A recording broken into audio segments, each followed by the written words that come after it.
Hey guys, this is Jen from the Pulaski County Public Library Teen Department, and today I'm going to show you how I made a DIY stress ball. So it's very simple. What you'll need is a balloon, 1 cup of flour, and a funnel, which if you don't have a funnel, you can make one out of paper or with a water bottle with the bottom portion cut off and a pen.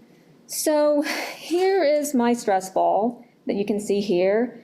And what you'll need to do first is you blow up the balloon and then you deflate it. That way it can help make the flour go in easier.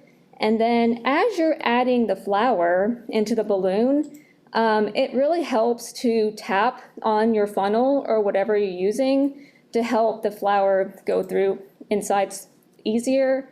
And then you use a pen to help push it in farther down as well. And then once you do that, then you just tie the end into a knot and that will seal it.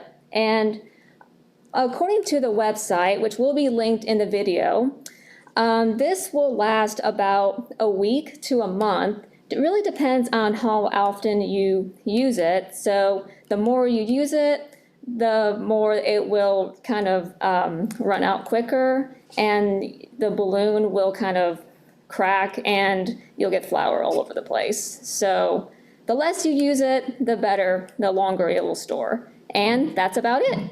Thank you for tuning in, and I'll see you guys next time. Bye.